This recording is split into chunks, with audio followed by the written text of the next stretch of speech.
50-52 के बाद से लगातार राजनीतिक बातें एक दल दूसरे के विपक्ष में बोल करके और बदलाव की बात करके, जैसा कि आप भी कर रहे हैं कि बदलाव की लहर बिहार में तो है और कुछ योजनाओं की बात करते हैं, कुछ हमारे संविधान से उठा करके अगर बात करें कुछ चीजों की व्यवस्था, जैसे कि अभी आपने कहा कि 5 साल के लिए सरकारें बनाई जाती हैं, चुनी जाती हैं, नेता या दल चुने जाते हैं।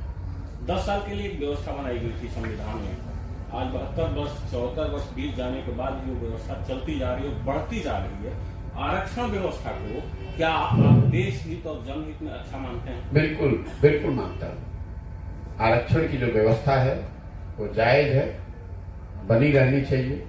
इसलिए बनी रहनी चाहिए कि समाज के जो वर्ग सामाजिक आर्थिक कारणों से पीछे छूट गए हैं, उनको आपको साथ लेकर चलना ही है।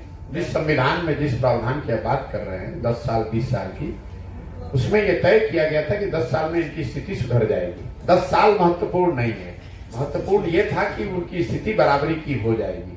मान लीजिए कि संविधान में तय किया गया कि भारत में आर्थिक प्रगति 10 साल में 20 साल में भारतीय आर्थिक तौर पे गरीबी खत्म हो जाएगी और 20 साल में गरीबी खत्म नहीं हुई, तो क्या गरीबी उन्मूलन के कार्यक्रमों को बंद कर दिया जाना चाहिए या उसको जारी रखना चाहिए?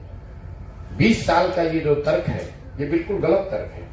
20 साल में ये कहा गया था कि 20 साल में सरकारों को समाज को इतना बेहतर प्रयास करना होगा कि 20 साल में जो समाज के पिछड़े लोग हैं, जो वंचित हैं, वो अगर छूट गए हैं तो उनकी स्थिति सामान्य वर्गों के बराबर हो जाए। वो अगर हुई नहीं तो उस व्यवस्था को तब तक कायम रहना चाहिए जब तक कि उनको बराबरी का अधिकार न मिल जाए।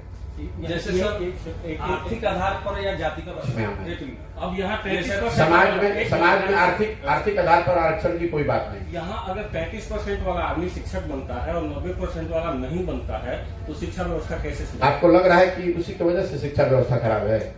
क्यों? एक पहलू तो ये बिल्कुल नहीं, पहलू बिल्कुल ऐसा कहीं प्रमाण नहीं है। अभी आप सिविल सर्विसेज का रिजल्ट आया है, देख लीजिए। उसमें मेंस का जो कट ऑफ है वो ओबीसी वर्गों में जनरल से ज्यादा है। तो ये आप ऐसा नहीं कर सकते, नहीं ये नहीं आप ये मैं। अब दूसरी बात आप समझ जाइए, जो बात भी संविधान संगत नहीं है वो हमारी प्राथमिकता का आधार नहीं है। जो बात संविधान में लिखी हुई है, जो हम इस देश के फाउंडिंग फादर्स ने, देश को बनाने वाले लोगों ने सोचा समझा, जो व्यवस्था बनाई, हम उसके पक्षधर हैं। सर, शराबबंदी कानून